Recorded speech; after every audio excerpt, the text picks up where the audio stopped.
Welcome to NTD Newsroom. I'm Don Ma. President Trump unveiling a trade deal with the Philippines, a key U.S. ally facing Chinese aggression.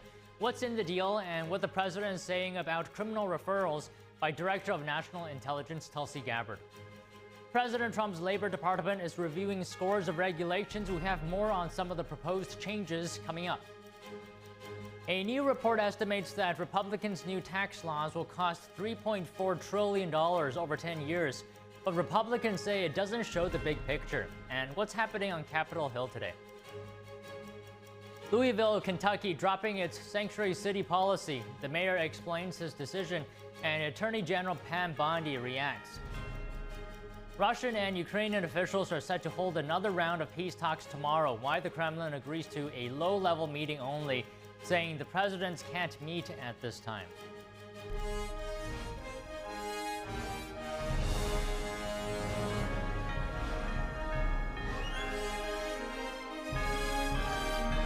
This is NTD Newsroom, live from our global headquarters in New York City. Good afternoon, and thanks for joining us.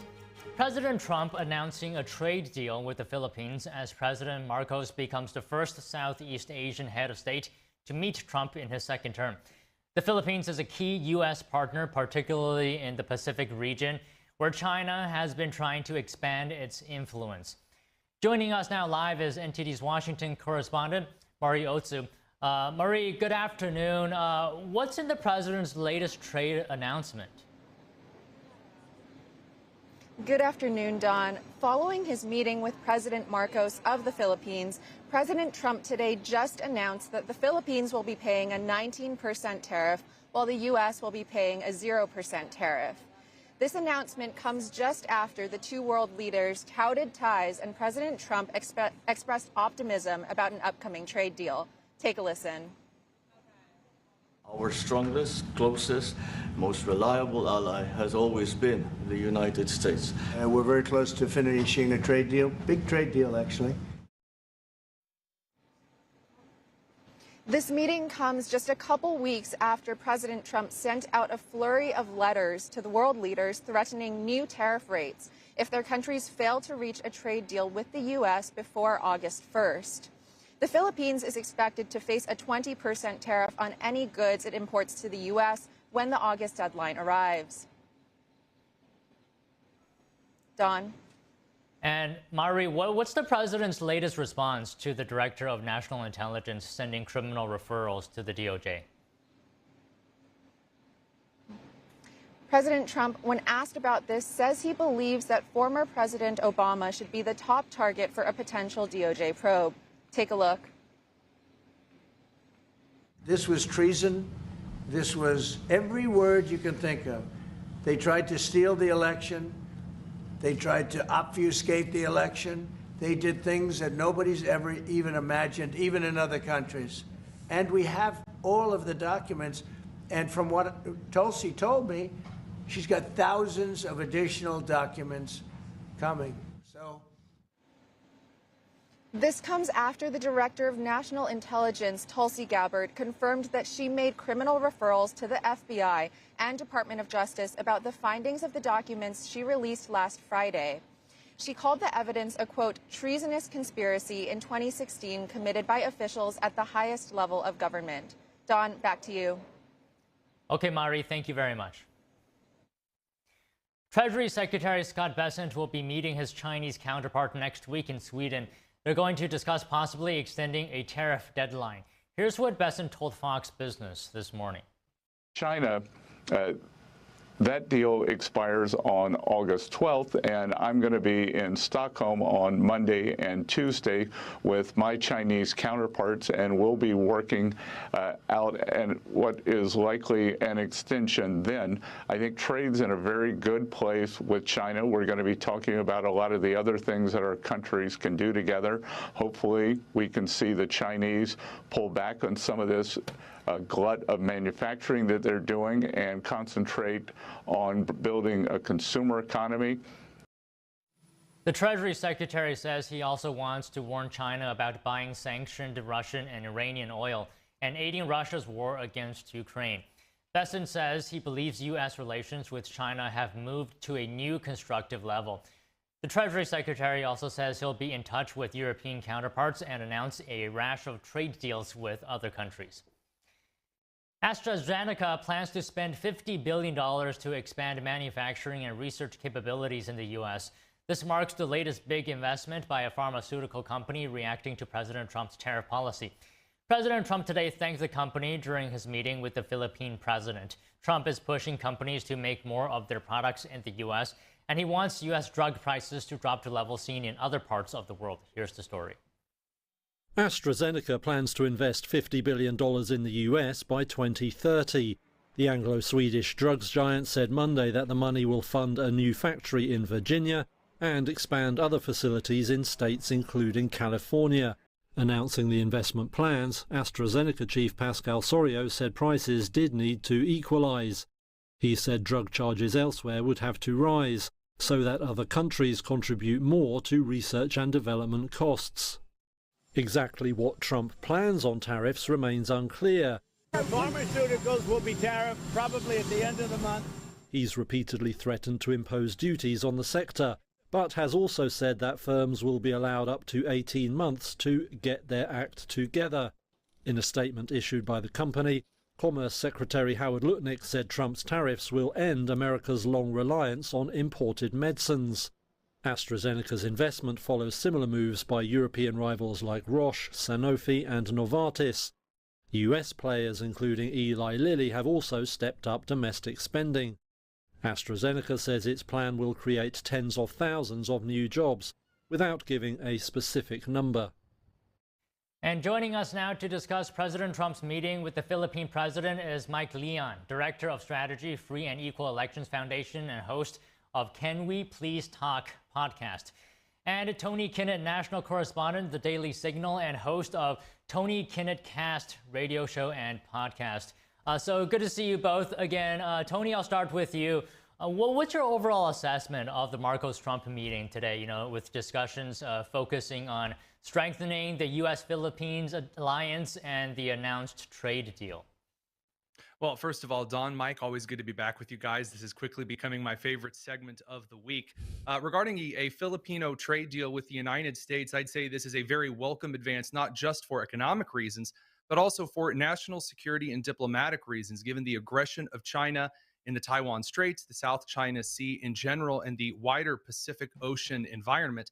It's important that the United States is able to strengthen ties with the Filipino government, as we've seen similarly in the British ties to reaffirming certain trade strategies in Malaysia, for example, over the last 5 years. I think that what we need to keep an eye on here, though we currently see a lot of economic prosperity that is starting to come out of this developing area of the world, I think that the cultural unrest that would occur from certain aid routes being cut off, were China to feel its oats, start getting involved militarily in the Pacific, is something that needs to be considered very seriously. And so it's not really a surprise. This is the first major move by the Trump administration in brokering one of these Indo-Pacific partnership deals. And I really hope this continues in the near future. So, Mike, your overall thoughts and reacting to President Marcos saying the U.S. is the Philippines' most reliable ally. Yeah, first off, good to see you guys as always on this Tuesday afternoon. This is, I'll echo a lot of the things that Tony said. This is going to be a lot of agreement in this segment because we got to start with the overarching premise, right? That there's a global superpower in that area of the world right now that is our adversary. It's our chief adversary. So it is incumbent upon this administration or any U.S. administrations to treat that as such. And this is President Trump. He met with Indonesia a few weeks ago. They worked out a trade deal. Now we're seeing this with respect to the Philippines and the President Marcos coming here on this 3-day visit. One of my highest takeaways, Tony and Don, was, hearing Pete Hegseth's comments about Monday about the money that they'll start pouring in from the exercises, military exercises to help the Filipino army. Specifically, they're the closest, neighbor to Taiwan. If China were to invade Taiwan, which some experts would say could happen in 26 and 27, we would heavily rely on the Philippines to help us with respect to potentially defending Taiwan if we were to get involved in that conflict. So seeing that take place today, and the president got asked about that, and President Marcos as well. It was a two-parter question. And he said, look, I don't care what China really kind of thinks about this. Like, this is what we're doing. And it's different than what Duarte, who used to be the Filipino president, the relationship that he had with China. This is a different stance. There's been a lot of aggression from China, to Tony's point, in the South Sea towards the Philippine Navy. And so, you know, we're seeing this aggression, and this is our longest standing partner in that area. And it's good to see that the relationship is strengthening after today. So, Tony, I have to ask you, the U.S. is seeking stronger alliances in the region. But the elephant in the room is, at least for me, is tariffs going to make that process more difficult? So just to be completely open and transparent here, there is a contingent here. There's a condition. If tariffs are used as leverage to negotiate a better buy-in from a country for military alliances, like we've seen with NATO, we've seen from the, again, the individuals over in that particular council, especially from the Netherlands, arguing very passionately towards paying one's fair share, then they can be a very effective tool. However, if it is the more Secretary of Commerce Howard Lutnick perspective on tariffs forever, I think that's going to be a very, very bad approach to negotiating in the region. Again, I do believe that there are some technological aspects of Southeast Asian industrial capacity that do need to be reshored to the United States, or more safely in Taiwan.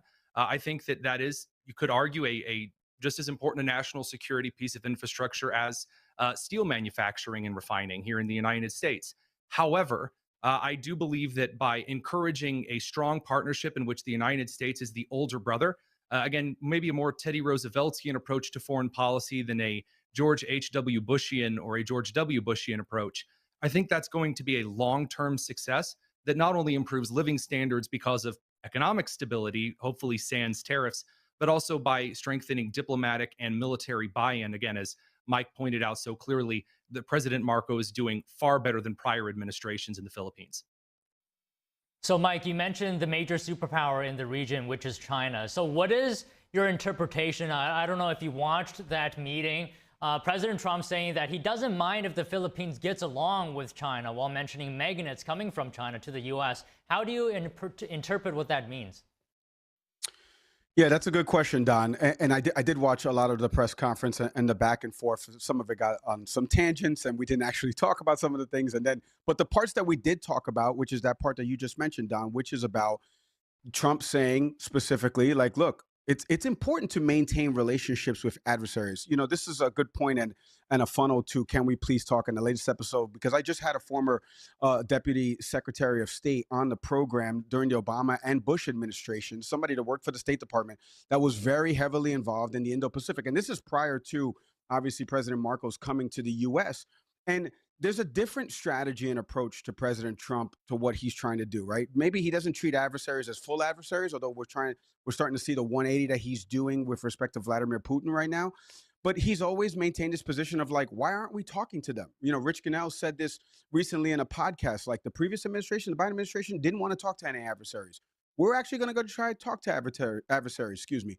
So, you know, back to Tony's point, like the negotiating ploy in all of this with the Philippines is about, there's a military advantage to it. Yes, we can negotiate the tariffs, but you got to help us in case China does something in that region. But also, you're an independent country. That's your country. If you want to have a relationship with China, we're not going to stop you from that. What we do want to stop is things that hurt U.S. interests, specifically in the South China Sea. We know how much passes through that sea with respect to trade. So I think it's important to say those things on the global stage when there's reporters from all these countries there. I'm glad the president did say that. And like I said, this is one of our oldest allies. And one thing I've been very hard on the president is about the way we treat allies with respect to these conferences. It's one of the things that I've made bones about with respect to Canada and Mexico. I don't feel like that's the way you should treat people, specifically on this continent, from an ally's perspective. But it's good to see that in the Indo-Pacific, he has kind of given a different tone and rhetoric with respect to India and his meeting with Modi. We know he has a good relationship with Modi, and what he's done now with the recent weeks with the Indonesia meeting, and then obviously now with the Philippines. So, Tony, I'm also curious as to what you think about Trump saying that he doesn't mind if the Philippines gets along with China.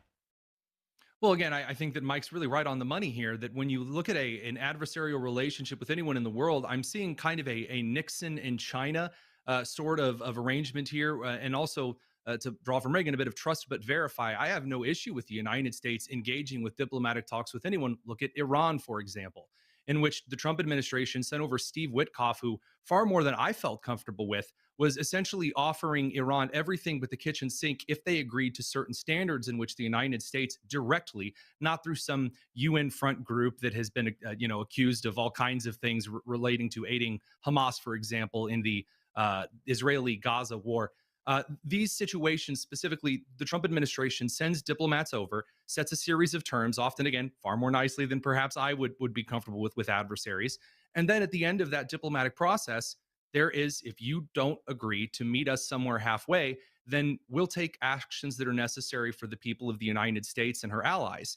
And if that's how the United States is going to treat China, I say full steam ahead, forcing China to the negotiating table, not just on their economy, which again, almost leveled the Chinese economy due to the tariff talk earlier this year. Now we're looking at possible strengthening from Pete Hegseth's perspective, Secretary of Defense, in the United States military presence in the region. Again, if we're going to use diplomacy here in a way to say, feel free to work with whomever you want until that diplomacy breaks down, then we take action. Those are clear expectations from a presidential administration that I've seen in a very long time. And I'm cautiously optimistic at seeing this level of transparency. It's very strange to me. Okay, Mike, let me ask you this. Do you think from China's perspective that this is actually a zero-sum game where if China sees the Philippines cozying up with the United States, it's seeing that the Philippines is cutting ties with China? Do you think China sees this as a zero-sum game? You know, Don, as you were asking that question, I started thinking about recent conferences over the last couple of years that Putin has said those same exact words. I don't speak Russian, so I'm going to have to rely on translation. But he has said those same exact words in terms of NATO's influence, right, with respect to maybe infringing upon his borders. So the parallel there is, could China see that the United States is starting to make deals with people that are in the region that are, in essence, surrounding them? And what happened in the case of Russia, which we saw, they invaded their neighbor, along their borders. So that's not a direct reason why, but there are other reasons why with respect to what, Putin wants to do with the reunification of the Soviet Union. So could China see it as, maybe an act of aggression, or could they see it to a lesser extent as, all these partnerships are kind of drying up for us here in the Indo-Pacific? What other choice do we have, or who else can we rely on? I'm not sure how to take that, but I will say from the U.S. perspective, this is what you want to do. You want to make sure that you're treating your adversaries, back to what Tony was saying there, right? Like you want to make sure that you're set up and you're positioned with respect to the other countries in the region that, hey, look, let's work on a partnership that is economically mutually beneficial to both of us. In exchange, we will help you in case the known adversary, to your point, Don, the elephant in the room, it's not the tariffs. The elephant in the room is Xi Jinping. So the elephant in the room, if that is the elephant right there, we will help you in case anything happens. We've seen it with Taiwan and the Biden administration with what they did with the CHIPS Act. Now we're seeing with President Trump kind of shoring up some of these other deals with respect to these countries that are in the surrounding areas of China. So I don't know how China would take it, but I do think that, I know how I would take it, that there are countries around me that, are potentially not friendly to me. So I don't know how I would react on that. Let's hope that China doesn't react in some certain way. But to Tony's point, let's hope they come to the bargaining table and say, dude, let's cut a deal, because at the end of the day, money does talk, and there's a lot of money to be made out there, specifically in the South China Sea. So Tony, what do you think? I mean, if the Philippines is increasing its diplomatic ties with the U.S., is it cutting ties with China?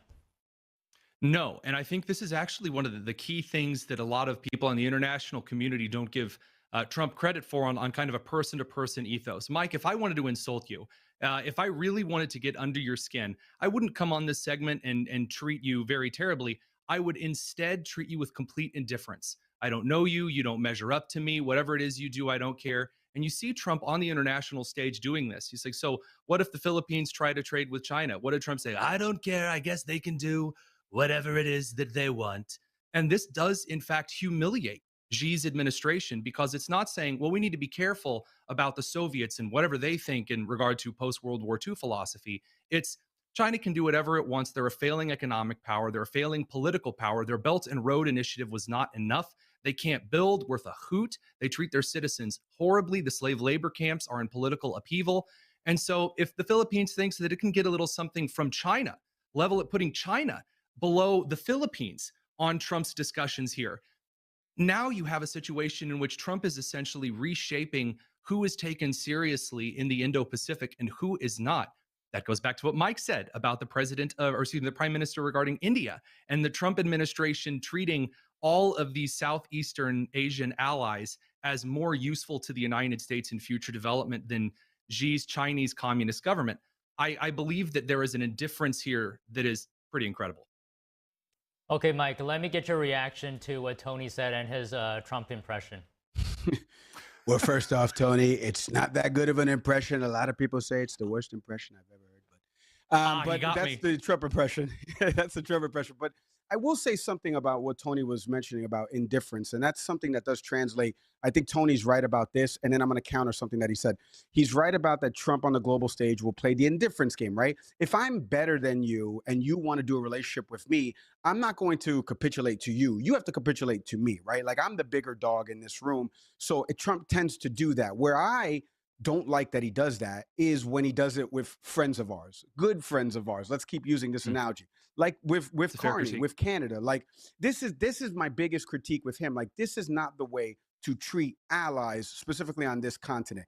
And so that was my only critique with that. But I do agree with on the world stage, the indifference part of this. A lot of these partners need us more than they need them. The Philippines is a perfect example because of China's potential aggression into Taiwan or other parts of, out there in the Indo-Pacific.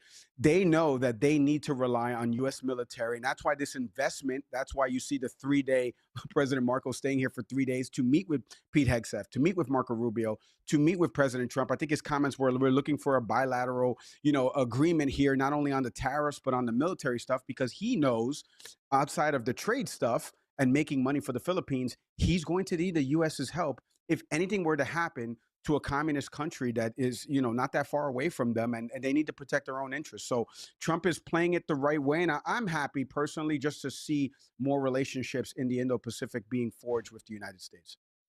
Well, all right, we got to leave the conversation there for this week. Thank you both for coming on again. Thanks, guys. Good to see you. Coming up, Louisville, Kentucky dropping its sanctuary city policy. The mayor explains his decision, and Attorney General Pam Bondi reacts. We have that and more after the break.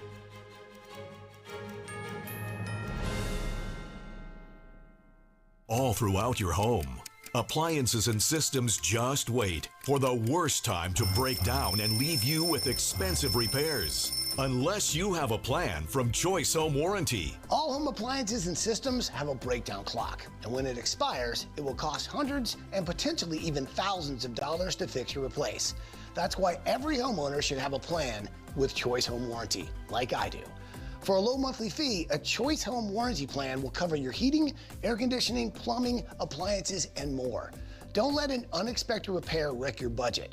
With Choice Home Warranty, that covered repair is fixed or replaced for you.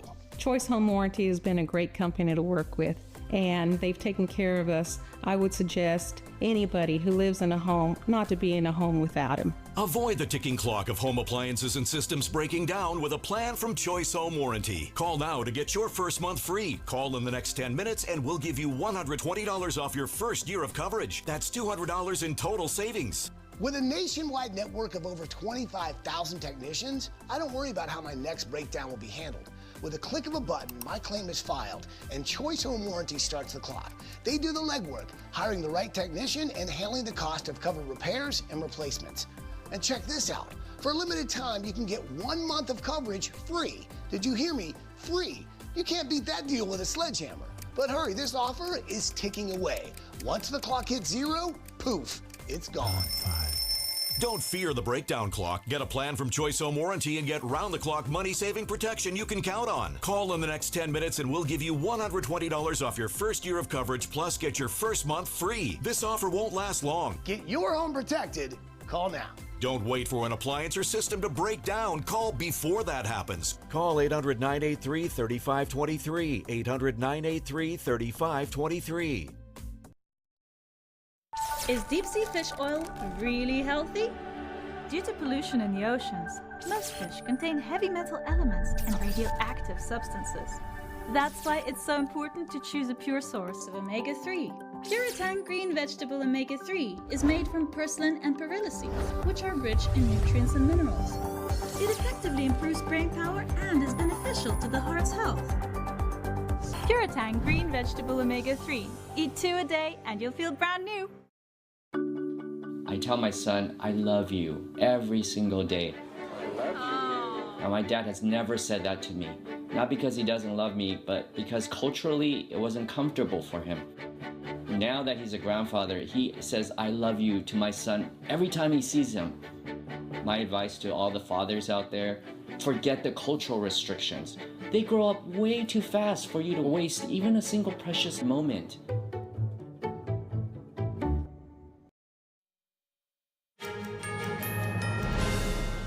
Federal health officials are cracking down on a major organ procurement organization after finding that staff began organ retrieval on some patients who were not confirmed dead. A government probe reviewed over 350 cases. It found more than 100 in which patients showed signs of life or had no recorded time of death when donation procedures began. The Department of Health and Human Services says the federally funded group also sought consent from family members who may have been under the influence of drugs or unable to fully understand the donation decision. The organization's name hasn't been released, but it operates in parts of Kentucky, Ohio, and West Virginia. Officials are now mandating the organization adopt new safety protocols, including stronger checks on brain death and clearer rules on when to pause or stop organ collection. HHS has also ordered the Organ Procurement and Transplantation Network to reopen a previously closed case on the same group. Broader reviews of other organ procurement organizations are also underway. Federal agents uncover a massive drug smuggling operation at Los Angeles International Airport. Nearly 300 pounds of methamphetamine were disguised as a shipment of solar panels. Customs and Border Protection officers made the discovery and announced the seizure Monday morning. Photos show officers cutting through duct tape and aluminum foil to expose the drugs. CBP says the shipment was headed for New Zealand. Agents say they were alerted by prior intelligence, which helped them intercept the meth before it could be exported. CBP hasn't said if anyone's been arrested yet. Louisville, Kentucky, doing away with its sanctuary city policies. This comes after a warning from Attorney General Pam Bondi. Here's what Democratic Mayor Craig Greenberg said today. I've been assured by the United States Department of Justice that if we reinstate the 48-hour detainers for inmates who've been arrested for crimes, Louisville will be taken off the federal sanctuary city list. Accordingly, Metro Corrections will begin honoring the 48-hour federal detainers as soon as practical because the stakes are too high. In turn, Louisville will no longer be considered a sanctuary city by the federal government. This change in designation is critical. An immigration detainer is a federal document that asks a jail to hold an illegal immigrant who is already in custody for a crime for extra time. This would allow the federal government to take custody of that inmate. The mayor says that cities on the sanctuary cities list are facing more immigration raids by ICE and could lose hundreds of millions of dollars in federal grants. He says he doesn't want that to happen to Louisville. Bondi applauded the decision, writing on X, quote, "This should set an example to other cities. Instead of forcing us to sue you, which we will without hesitation, follow the law. Get rid of sanctuary policies and work with us to fix the illegal immigration crisis." As Republicans continue to cheer their new tax and spending law, the Congressional Budget Office released new estimates on what it's expected to cost. However, Republicans are brushing off the report, saying it doesn't consider economic gains. NTD's Melina Weisskopf has the update. A Congressional Budget Office report that was released on Monday says that the Republicans' One Big Beautiful Bill Act will increase the nation's deficit by $3.4 trillion. That's over 10 years. This is mainly due to massive tax cuts, which means less revenue for the federal government. Now, one of the reasons why Republicans were so adamant about getting this bill across the finish line and signed into law quickly is to prevent around a 22% tax increase on average American families. All of this is real, positive change for American families. The kind that they are going to directly feel in their bank accounts, they're going to see it in their neighborhoods, and they're going to count on it for years to come. But nevertheless, this new report does give Democrats more room to criticize this Republican bill and the potential impacts that it could have on the nation's debt, though the White House says this report does not show the full picture. Here's both sides. Today, we got the news that the Congressional Budget Office, the CBO, confirms Donald Trump's big, ugly betrayal is going to kick at least 10 million Americans off their health insurance and spike our national debt by another $3.4 trillion. One of the most fiscally conservative pieces of legislation for its size that has ever crossed through Capitol Hill. And the president wants to cut our deficit. That's why he's effectively using tariffs to bring more revenue into the United States to ultimately pay down our debt that has been created by presidents on both sides of the aisles for many, many decades.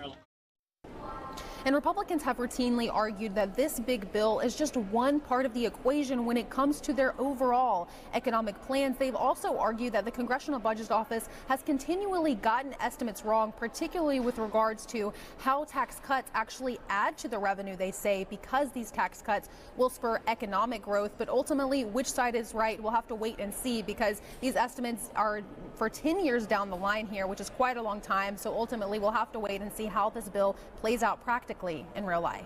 Reporting from Capitol Hill, Melina Weiskup, NTD News.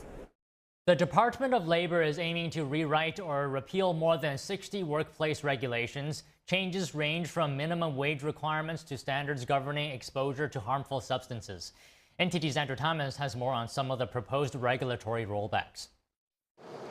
Change is coming at the Labor Department. Labor Secretary Lori Chavez de Remer says the goal is to reduce costly, burdensome regulations imposed under previous administrations. Here are some of the rules the department could scrap.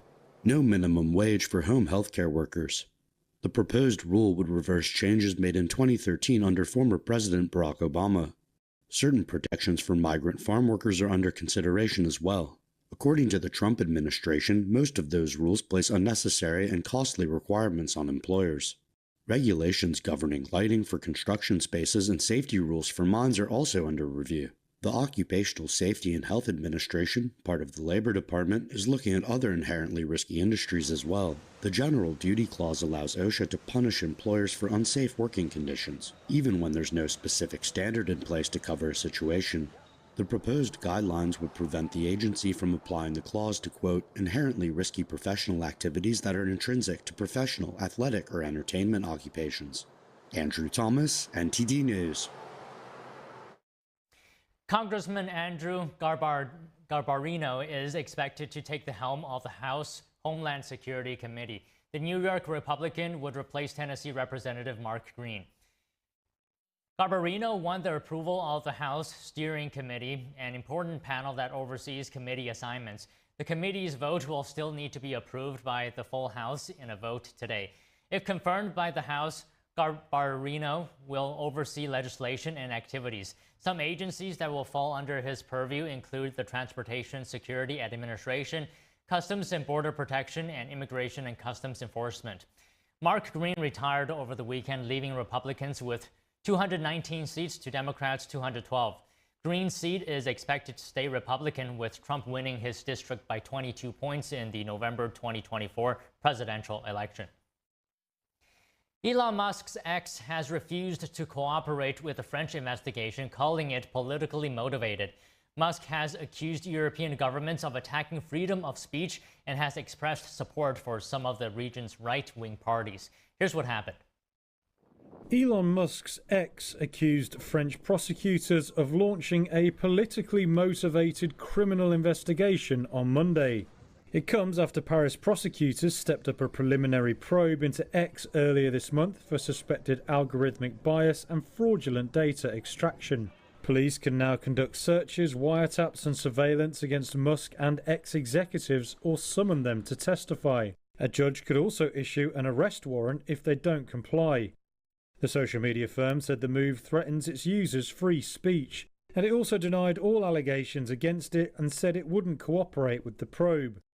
X posted it believes the investigation is distorting French law in order to serve a political agenda and restrict free speech. X said it had refused a request for access to its recommendation algorithm and real-time data. The Paris prosecutor's office did not respond to accusations of political bias, but it confirmed it had sent a judicial request to X on July 19th asking for access solely to its algorithm. It said it had offered X a secure channel to share the information with investigators who would have confidential access to the data. The prosecutors said they had yet to receive an official response from the company. Failure to comply with their judicial request can lead to a fine or obstruction of justice charges. The French probe could deepen a rift between Washington and European capitals over what sort of discourse is allowed online. Senior US officials have alleged the censoring of right-wing voices around the world. Meanwhile, the European Commission has investigated X for breaching its digital transparency rules against illegal content since late 2023. The State Department has confirmed to NTD a U.S. Commerce Department employee is trapped in China. It's the first known U.S. federal worker caught in Beijing's exit ban and the third foreigner reportedly blocked in just 1 week. We have that story and more when we come back.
My 15-year-old son, Ethan, and I had a fun and relaxing morning. We returned home, and Ethan walked to his best friend's house an hour later. I heard the ambulance scream by the street, carrying my beautiful boy. Ethan was shot in the head in his best friend's house with an unsecured gun. He had zero chance of survival. The father, the gun owner, he stored his 3 guns and bullets in a shoebox.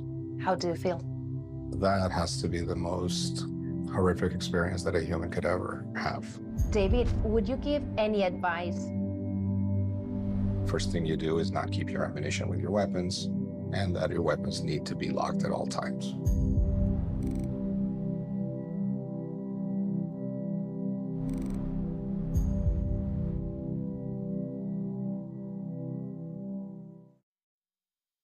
I never graduated from high school. I realized I wanted to go back to school because I didn't want to work these back-breaking jobs the rest of my life. With the help of my father and having my son, that was all the motivation that I needed to come back to school. I felt accomplished, made me feel that I could take on whatever challenges life throws at you. Find free adult education classes near you at finishyourdiploma.org.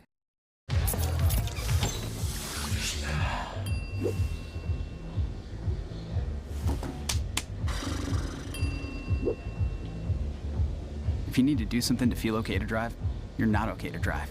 Don't drive buzzed. Elmo's daddy taught him that when he has a big feeling like being frustrated, humming a song can help you feel better. Love your mind.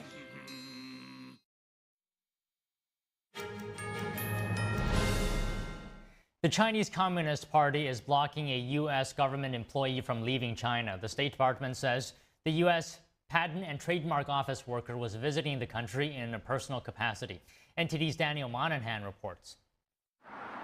A U.S. government employee banned from leaving China. In a statement sent to NTD, the State Department said it is tracking the case very closely and is engaged with Chinese officials to resolve the situation as quickly as possible. It added that it has no higher priority than the safety and security of American citizens. The Washington Post reported on Sunday the U.S. citizen, who works for the Commerce Department, had traveled to China several months ago to visit family. Beijing has long used exit bans on both Chinese and foreign nationals, citing civil disputes, regulatory issues, or criminal probes. Analysts say the tactic is also used to stifle dissent and gain diplomatic leverage. In another exit ban case, an Atlanta-based banker working for Wells Fargo has also been prevented from leaving China.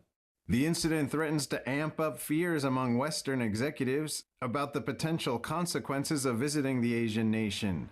Chinese authorities said Monday the exit ban on Wells Fargo executive Chen Yue Mao is tied to a criminal investigation. They have not specified the nature of the case or how Mao is allegedly involved.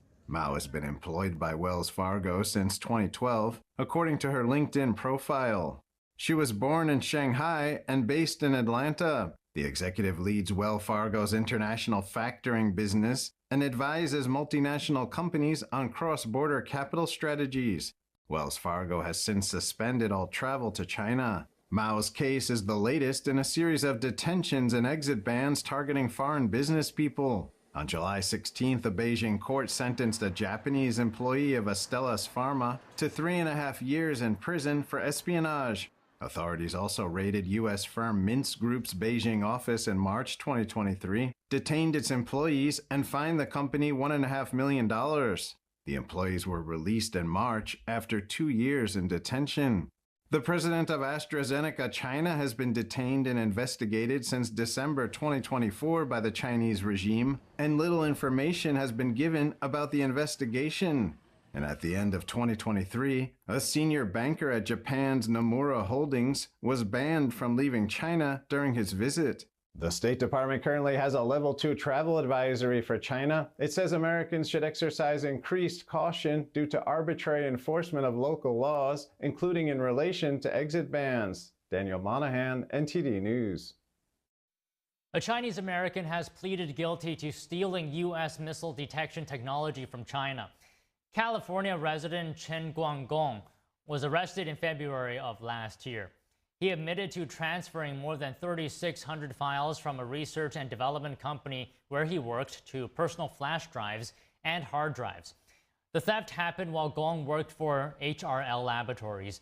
Some of the files transferred include blueprints for sophisticated infrared sensors designed for use in space-based systems to detect nuclear missile launches and ballistic and hypersonic missiles. Prosecutors say the government and others invested tens of millions each year for more than 7 years to develop the technology acquired by Gong. Gong faces a maximum penalty of 10 years in prison. And a special report coming soon on NTD. Join us as we uncover how the Chinese regime is extending its reach into American life, putting freedom at risk. Here are powerful first-hand accounts from those who lived it. Tonight at 9 p.m. ET, only on NTD. The United States said today it will again pull out of UNESCO, the UN's educational, scientific, and cultural agency. It says its involvement is not in the country's national interest and that the agency promotes anti-Israel speech. This decision comes just 2 years after the United States rejoined UNESCO after leaving in 2018 during President Trump's first administration. State Department spokesperson Tammy Bruce said the withdrawal was linked to UNESCO's perceived agenda to advance divisive social and cultural causes. She added in a statement that UNESCO's decision to admit the state of Palestine as a member state is highly problematic and contrary to U.S. policy. Bruce said the move also contributed to an increase of anti-Israel rhetoric in the organization. The decision will take effect at the end of December 2026. UNESCO's Director General said she deeply regrets the U.S. decision. She also denied accusations of anti-Israel bias. Russian and Ukrainian officials are set to hold another round of peace talks tomorrow. Moscow is declining requests from Kyiv for the presidents of the countries to meet directly. NTD's international correspondent Arian Pasar has the latest, starting with an update on the battlefield situation. A young kid is reported dead and at least 24 civilians are injured after a Russian attack early on Tuesday. Ukrainian officials say a Russian drone strike started a fire in a parking lot in Odessa, destroying several cars and damaging a nearby supermarket. A resident recounts that she managed to survive the attack. The universe decided that today I'm supposed to stay alive and that my car has to burn out. Also on Tuesday, Ukrainian President Volodymyr Zelensky renewed his offer to meet with Russia's Vladimir Putin. Officials from both countries are set to hold another round of talks in Turkey on Wednesday. A Kremlin spokesperson on Tuesday lowered the expectations for the upcoming meeting. There's a lot of work to be done before we can talk about the possibility of some high and top-level meetings. He added that Russia doesn't expect any breakthroughs to take place during the talks on Wednesday. And Ukraine's parliament on Tuesday voted to tighten restrictions on two key anti-corruption agencies. On Monday, a Ukrainian security agency arrested two officials from the National Anti-Corruption Bureau and the Specialized Anti-Corruption Prosecutor's Office. Tuesday's draft law would allow the general prosecutor to transfer cases from the two agencies and reassign prosecutors. Reducing corruption is a key requirement for Kiev to join the European Union, as well as to secure billions in Western aid. Arian Pastar, NTD News. Over the weekend, major cities across Canada held rallies and vigils to mark July 20th, the 26th anniversary of the Chinese Communist Party's campaign of persecution against Falun Gong. Here's a closer look. In cities including Toronto, Vancouver, Montreal, and Ottawa, participants marched with banners and held candlelight vigils to honor those persecuted in China. A passerby was moved to tears, recalling his own family suffering under tyranny. Somebody needs to help rescue these people, or the government needs to fight them. They're not violent or committing crimes, and we should welcome them and give them solace or political asylum of some sort. And they're not criminals. Falun Gong, also known as Falun Dafa, is a traditional meditation practice based on the principles of truthfulness, compassion, and tolerance. In July 1999, then Chinese Communist Party leader Jiang Zemin launched a brutal campaign to eradicate Falun Gong, fearing its 100 million followers outnumbering Communist Party members. My mother was sentenced to a labor camp in China for handing out Falun Gong materials to people who didn't know the truth. In 2018, I was arrested and detained in a detention center. While I was held there, they took my blood for testing. I later learned it was part of the Chinese regime's forced organ harvesting process. Obviously, forced organ harvesting is extremely unethical, and this is illegal and immoral, so it's very upsetting. It's kind of eye-opening to know about this kind of activities that's happening in China. We have to stop those. Canadian members of parliament voiced concerns, calling for actions against the Chinese regime's human rights abuses. Today marks 26 years since the Chinese Communist Party began its brutal persecution of Falun Gong practitioners. Millions have faced detention and torture simply for their peaceful beliefs. On this solemn anniversary, I stand with Falun Gong practitioners in their pursuit of freedom and dignity. Others emphasize that the crackdown is no longer confined to China, but is reaching across borders. Hi, it's Dan Hughes, Member of Parliament for Flamborough, Lambert, Grand North here, and I want to pass on this message about the increased transnational repression we're seeing against Falun Gong, also known as Falun Dafa. The Chinese government, they are persecuting people in China, but they're also intimidating people outside the Chinese borders. They send agents here, in this country and other countries. This does not end within the borders of China. This is happening here as well. People got intimidated in this country by Chinese agents. We should never allow it.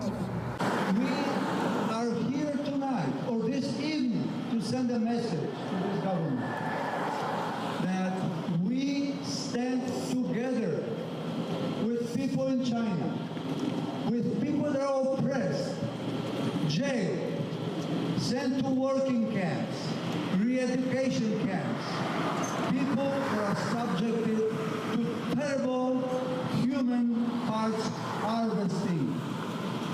This should not be happening in this world.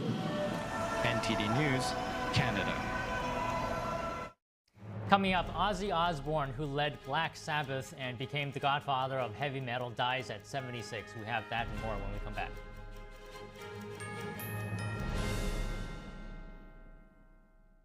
Hi, I'm Susan Lucci. You may know me from my many years on television. I never thought about heart disease until I had my own heart event. I felt this slight pressure on my chest, just slight. I thought, oh, it's nothing, it'll go away. I didn't get it. I did not get it. A few days later, while shopping at a boutique, that pressure returned, much stronger. It felt like an elephant pressing on my chest. I had a 90% blockage in my main artery and a 75% blockage in the adjacent artery. I was rushed into surgery where I received 2 stents in my arteries. Stents developed through research funded by the American Heart Association. Those stents saved my life. That's why I'm in front of you today, asking you to join me in supporting the American Heart Association by becoming a monthly donor. Call now or go to helpheart.org. For only $19 a month, just 63 cents a day, you can help fund the next medical breakthrough. Get the next person trained in CPR, the next hospital certified in high-quality cardiovascular care. I'm so grateful to the American Heart Association. Their research helped save my life. I can enjoy life with my children, my grandchildren, and my friends. Heart disease is America's #1 killer, and your support now can help save your life or the life of someone you love. Give $19 a month with your credit card, and we'll send you this special t-shirt that you can wear to show that you are helping save lives. Please, listen to your heart. The only reason I'm here today is because I did. So please call the number on your screen or go to helpheart.org now. Join me as a monthly donor today and help save even more lives. Thank you.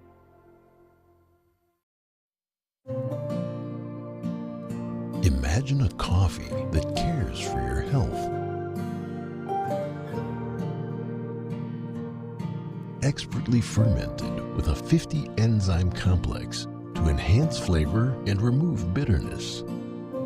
Small batch roasted to a decadent medium dark, resulting in a brew that is gentle on digestion, low acid, and up to 90% less caffeine than regular coffee.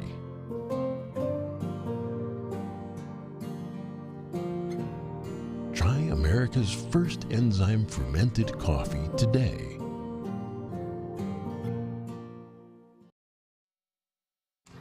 Adopting you was the best decision in our life. And I'm so proud to call you my son.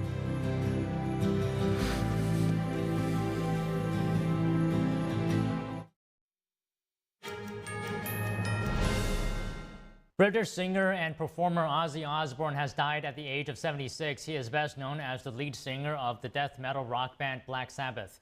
Osbourne's family announced that he passed away this morning surrounded by his family. It comes just weeks after he reunited on stage with his bandmates in Villa Park, Birmingham in the UK. Osbourne had Parkinson's disease and had also suffered other health problems in recent years. Besides music, he was known for appearing in the reality TV show The Osbournes about his family life. Through his career, Osbourne won 5 Grammys and a number of other music-related awards. Nesting parties, homes turned into sanctuaries, and the rise of everyday rituals. These are just some of the new trends emerging as human behavior continues to change. NTD's Daniel Monahan spoke with the think tank director for a closer look at what's shaping how we live and connecting today. Soon is a futures think tank focused on identifying shifts in human behavior and culture. Tatum Ambler, the futures director at Soon, says one trend that's gaining traction is something called nesting parties. People are trading wild nights out for cozy nights in, a shift she links to the lingering psychological effects of the pandemic. We've got algorithm fatigue and a sensory deficit from life lived online, as well as just sort of general cultural overwhelm of everything that's happening. And these nesting parties are one response to that. So it's not that socializing has stopped, it's just that it's softened. These gatherings are full of intentional ritual. It's phone-free dinners, it's candlelit, tables, handwritten menus, curated playlists, maybe even a deck of tarot cards or conversation starters. Ambler says living rooms are being transformed into book clubs, pop-up bakeries, or personalized cafes. We want places where we can sort of turn up and actually be in real and relaxed ways. So yeah, it turns out we don't necessarily want a stage. We want soft lighting and real conversation. But it's not necessarily about opting out. It's just opting in deeper and wanting richer experiences, more intimate experiences. Another trend, homes as sanctuaries. Ambler says many people are designing their homes not just for function, but to restore their emotional well-being. And we've very much moved from the sort of minimalism to warm maximalism. So mid-century wood tones, earthy palettes, layered lighting. It's, you know, they're dominating our feeds and also our moods. So design trends are embracing neuroaesthetics to shape and also soothe our emotional state. So whether that is biophilic design, bringing the outdoors in, color drenching with deep tones to soothe or energize, and modular spaces that can flex with our moods and also our needs. This craving for comfort and connection is also showing up in the way people approach routine tasks. Things like take the Sunday reset is gone from a cleaning trend to a cultural movement with 1.3 billion views on TikTok. So we're really romanticizing the mundane, whether that is sort of cleaning, skincare, meal prep, or just sort of small catch-ups, more incidental catch-ups with friends. They're becoming micro meditations and very much part of a bigger shift of manual living. So we're looking for the antidote to algorithmic fatigue and a bit of rebellion against the doom scroll. As life online gets more overwhelming, many are turning to slower, more meaningful ways to connect and unwind. Daniel Monahan, NTD News. Coca-Cola is adding a cane sugar version of its trademark cola to its U.S. lineup this fall. The announcement follows President Donald Trump's recent statement on the popular soda. Trump said last week that Coca-Cola had agreed to use real cane sugar instead of high fructose corn syrup. Coca-Cola announced today it will continue to produce corn syrup versions, but is adding a sugar cane option to its lineup. Chairman and CEO James Quincy said Coke will expand its product range to, quote, reflect consumer interest in differentiated experiences. Coke currently sells Mexican Coke, which is made with cane sugar, in the U.S. The news comes as Health and Human Services Secretary Robert F. Kennedy Jr. takes aim at highly processed food products, including high fructose corn syrup. Coming up, a U.S. citizen has been banned from leaving China, renewing concerns over doing business in the communist state. We discuss with a U.S.-China analyst. Stay with us.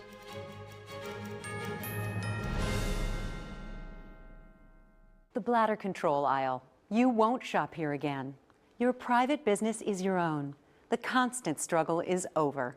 Now there's a better way. It's HDIS. We home deliver bladder control products. We understand how you feel. For over 25 years, we've home delivered to many of the 20 million Americans who deal with incontinence.